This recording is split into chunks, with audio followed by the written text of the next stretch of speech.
Students, हम last lecture में बात कर रहे थे पोटेंशियल डिफरेंस की। आज हम उसी को फर्दर कंटिन्यू करेंगे। हमने लास्ट लेक्चर में देखा था कि potential difference is the amount of work done in moving a unit positive charge from one point to another. Second thing we study that potential difference is a scalar quantity and formula of potential difference is equal to work per unit charge V equal to W upon में Q and unit of potential difference is joule। ये सब चीजें हमने पिछले lecture में study की थी। आज हम डायरेक्शंस की बात करेंगे कि डायरेक्शन आपकी कहाँ से कहाँ पे होगी जब पोटेंशियल डिफरेंस, अगर हम मान लें हमारे पास दो पॉइंट हैं, point A which is positively charged having potential 20 volt and point B which is negatively charged having potential -10 volt. ये पॉजिटिव, ये क्या है, पॉजिटिवली चार्ज है, इसकी पोटेंशियल 20 वोल्ट है, मीन्स ये क्या है, हायर पोटेंशियल है। और ये -10 वोल्ट क्या है, बहुत ही कम पोटेंशियल है, means this is at lower potential. Students, अगर मैं यहाँ पे एक इलेक्ट्रॉन रख दूं सेंटर पे, तो आप क्या देखोगे, आपने ये चीज पढ़ी हुई है, like charges repel each other and unlike charges attract each other. तो यहाँ पे क्या है, आपके इलेक्ट्रॉन्स और ये भी इलेक्ट्रॉन है, ये दोनों एक दूसरे को क्या करेंगे, रिपेल करेंगे। तो इलेक्ट्रॉन यहाँ तो नहीं जाएगा। अपोजिट चार्जेस एक दूसरे को क्या करेंगे, अट्रैक्ट करेंगे। तो आपका इलेक्ट्रॉन कहाँ मूव करेगा, टुवर्ड्स ए, और रिपेल्ड बाय क्या होगा, बी। सो इसलिए इलेक्ट्रॉन कहाँ मूव करेगा, ए की तरफ मूव करेगा। तो हमने क्या देखा कि electron moves from lower potential to higher potential. Electron क्या मूव कर रहा है, आप दिख ही रहा है कि -10 क्या है, 20 वोल्ट से छोटा है। तो इलेक्ट्रॉन कहां से कहां मूव कर रहा है, lower potential to higher potential. As students, as you all know, the direction of flow of current is opposite to the direction of flow of electrons. तो इलेक्ट्रॉन, जो आपकी करंट की डायरेक्शन होती है वो क्या है, इलेक्ट्रॉन्स के फ्लो के अपोजिट डायरेक्शन में होती है, आपने पढ़ा है। तो इलेक्ट्रॉन्स की फ्लो की डायरेक्शन क्या है, लोअर पोटेंशियल से हायर पोटेंशियल, मीन्स ये डायरेक्शन। तो आपकी करंट की डायरेक्शन क्या हो जाएगी, इसके अपोजिट, मीन्स ये डायरेक्शन। तो हम कह सकते हैं electric current will flow from a body at higher potential to a body at lower potential. कि इलेक्ट्रिक करंट आपकी डायरेक्शन क्या होगी, हायर पोटेंशियल से लोअर पोटेंशियल। ओके स्टूडेंट्स, अगर मैं और एग्जांपल देना चाहूँ स्टूडेंट्स, मैंने मान लिया मेरे पास कोई भी दो बॉडी है, एक्स एंड वाई। एक्स की पोटेंशियल क्या है, 0 वोल्ट एंड वाई की 50 वोल्ट। आप कुछ भी ले सकते हो। तो 0 और 50 में से ये क्या है, लोअर पोटेंशियल पे आपका, और अनदर 50 वोल्ट क्या है, हायर पोटेंशियल पे।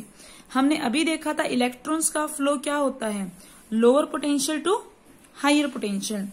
सो direction of flow of electron is 0 to 50 volt, 0 volt to 50 volt means lower potential to higher potential। और करंट की डायरेक्शन क्या होगी, फ्लो ऑफ इलेक्ट्रॉन्स के अपोजिट, means higher potential to lower potential. Okay students, students आप potential की value कुछ भी ले सकते हो। मान लो कि एक्स की मैंने पोटेंशियल ले ली -10 वोल्ट और वाई की क्या ले ली, -50 वोल्ट। तो आपका क्या होगा, -10 और -50 में से देखो लोअर पोटेंशियल क्या होगी, -50 वोल्ट क्या हो जाएगी, लोअर पोटेंशियल, और -10 क्या हो जाएगी, हायर पोटेंशियल। तो ऐसा कुछ नहीं है कि पॉजिटिव ही लेनी है, आप कोई भी वैल्यू ले सकते हो, लेकिन उसमें से आपको ये देखना है, जैसे -10 और -50 ली थी, तो -50 लोअर पोटेंशियल और -10 higher potential. Okay students, students आप इसी एग्जाम्पल को इस तरह से भी समझ सकते हो, जैसे आपकी बुक में दिया हुआ है कि आपके पास क्या है, एक पॉजिटिवली चार्ज्ड कंडक्टर है जिसको हमने नाम दिया ए, और अनदर क्या है, एक नेगेटिव चार्ज कंडक्टर जिसको हमने नाम दिया बी। पॉजिटिव चार्ज कंडक्टर क्या है आपका, at high potential. High potential means deficiency of electrons क्या होगा, हाई पोटेंशियल मीन्स यहाँ पे इलेक्ट्रॉन्स की अमाउंट क्या है, बहुत कम है, deficiency of electrons. And at B is at lower potential means excess of electrons, की यहाँ पे क्या एक्सिस, इलेक्ट्रॉन्स बहुत ज्यादा है लो पोटेंशियल में, और यहाँ पे क्या है, इलेक्ट्रॉन्स आपके बहुत कम है। तो अगर इन दोनों को एक मेटल वायर से मैं जोड़ दूं तो क्या होगा, आपके इलेक्ट्रॉन फ्लो करेंगे from lower potential to higher potential, conductor के अंदर कहाँ फ्लो करेंगे, from lower potential to higher potential, and current will flow from conductor A to conductor B, means higher potential to lower potential. Okay students, अब यहां से हम क्या conclusion निकाल सकते हैं स्टूडेंट, जैसे मैं एक एग्जांपल के थ्रू बताती हूँ आप कैसे कंक्लूजन निकाल सकते हैं। अगर मैंने 2 पॉइंट्स ले लिए ए एंड बी, आप कंडक्टर ले लो, कोई 2 पॉइंट्स ले लो, जो आपका मन करे। ए की पोटेंशियल हमने मानी 0 वोल्ट और सेकंड की हमने मानी बी की 20 वोल्ट। तो आपको पता है direction of flow of current क्या होगी, from higher to lower potential, means from B to A, ये डायरेक्शन होगी करंट की। तो इन दोनों के बीच में स्टूडेंट्स पोटेंशियल डिफरेंस आपका कितना है, 20 वोल्ट। इसी तरह से अगर मैं क्या ले लू, another 2 points A and B, जहां पे ए की पोटेंशियल 0 वोल्ट एंड बी की 200 volt, direction of flow of current same रहेगी, हायर टू लोअर। लेकिन स्टूडेंट्स आप देखो, जो यहाँ पे आप अगर यहाँ पे पोटेंशियल डिफरेंस कितना आता है आपका 200, यही आ रहा है। तो आप देखोगे करंट भी क्या होगा, यहाँ पे 10 टाइम्स इंक्रीज हो जाएगा। मीन्स अगर मैं मान लू यहाँ पे आई करंट फ्लो कर रहा था जब पोटेंशियल डिफरेंस क्या था 20 था, और अभी पोटेंशियल डिफरेंस आपका क्या है 200, तो जैसे जैसे पोटेंशियल डिफरेंस आपका इंक्रीज हुआ तो करंट भी आपका क्या हो गया, ऑटोमेटिकली इंक्रीज हुआ। तो यहाँ पे देखो कितना है 20 10 जा 200, तो हमारा करंट भी क्या हुआ 10 टाइम्स इंक्रीज हो गया। सो स्टूडेंट्स हम क्या कह सकते हैं, higher is the potential difference, higher is the value of current. जितना आपका पोटेंशियल डिफरेंस बढ़ेगा उतना ही आपका क्या बढ़ता रहेगा, करंट इंक्रीज होगा। Okay students, so we can see that here से हम कंक्लूजन निकाल सकते हैं, potential difference is directly proportional to current. Means if potential difference increase current will increase, if potential difference decrease current will decrease. इसको अगर आप previous example से जोड़ना चाहते हो, हमने वाटर का एक एग्जाम्पल लिया था। Suppose water flows from much higher height to a much lower height, the speed of water will be too much high. Okay student, अगर वाटर है आपका कहीं से फ्लो कर रहा है, बह रहा है बहुत ज्यादा हाइट से बहुत कम हाइट पे, तो क्या फर्क पड़ता है, मतलब हाइट जो डिफरेंस था, हाइट का डिफरेंस बहुत ज्यादा हो जाए तो वाटर की जो फ्लो की स्पीड है, स्पीड ऑफ वाटर क्या हो जाती है, इंक्रीज हो जाती है। आप बड़े बड़े झरने देखते होगे, जितना ऊंचा झरना होता है क्या होता है, स्पीड ऑफ वाटर उतनी ही ज्यादा होती है। तो हमने क्या देखा है, हम हाइट बढ़ाई तो हमारी स्पीड ऑफ वाटर क्या होगी स्टूडेंट्स, इंक्रीज हो गई। तो I think potential difference concept सबको ही क्या हो गया होगा, क्लियर हो गया होगा। फिर भी कोई डाउट है तो you can ask to me. अब इस पे बेस हम एक न्यूमेरिकल कर लेते हैं।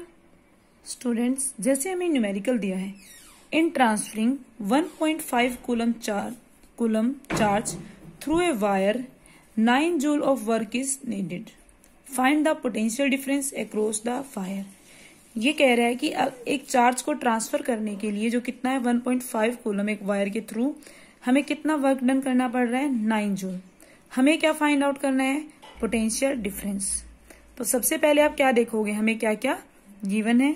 जैसे हमें चार्ज गिवन है 1.5 कूलम, वर्क डन हमें दिया हुआ है 9 जूल। तो using the formula potential difference equal to W upon में Q, कितना है W 9 और Q 1.5, पॉइंट हट जाएगा, क्या आ जाएगा यहाँ पे 15, ऊपर 90 हो जाएगा, 15 6 जा 90, तो हमारे पास पोटेंशियल डिफरेंस कितना आ गया 6 वोल्ट। इस तरह के क्वेश्चन आपको देखने के लिए मिल सकते हैं numericals. Second numerical is we have 2 point A and point B. Point A की पोटेंशियल हमने मान ली 10 वोल्ट है और पॉइंट बी की पोटेंशियल अननोन है, which we have to find out. हमारे पास चार्ज है -2 coulomb which is transferring from point A to point B, and work done in moving this charge from point A to point B is 20 joule. We have to find out potential of B. तो इस तरह के numericals के लिए आप use करेंगे। तो पिछले लेक्चर में हमने एक फॉर्मूला डिस्कस किया था, क्या आ जाता है फाइनल पोटेंशियल माइनस इनिशियल, जहां पहुंचे हो और इनिशियली क्या थी, तो क्या आ जाएगा VB minus VA equal to W upon में Q। तो potential at B minus potential at A equal to W work done upon में चार्ज। पोटेंशियल एट B हमें फाइंड आउट करनी है। पोटेंशियल एट A क्या है 10 वोल्ट, हमने put up की, work done 20 joule and charge -2 coulomb. हम इसको सोल्व करेंगे, 2 10 जा 20, तो क्या आ गया -10 वोल्ट। VB इक्वल टू क्या आ जाएगा, पोटेंशियल एट B 10 को उस तरफ ले जाएंगे, +10 हो जाएगा, -10 + 10 कैंसिल आउट, 0 वोल्ट। तो पोटेंशियल एट B क्या आ गई, 0 वोल्ट। कोई जरूरी नहीं है कि आपकी 0 ही आए, इसकी वैल्यू कुछ भी आ सकती है, 0 10 20 30। ये सिर्फ एक एग्जाम्पल लिया गया है जिसकी वैल्यू 0 आ गई, वो कुछ भी हो सकती है। स्टूडेंट्स, नेक्स्ट हम पढ़ेंगे रेजिस्टेंस, और आई होप कि मैं उसको आपको व्हाइट बोर्ड पे एक्सप्लेन करूं। If you have like my, अगर आपको मेरी वीडियो अच्छी लगी तो इसे लाइक जरूर कीजिए।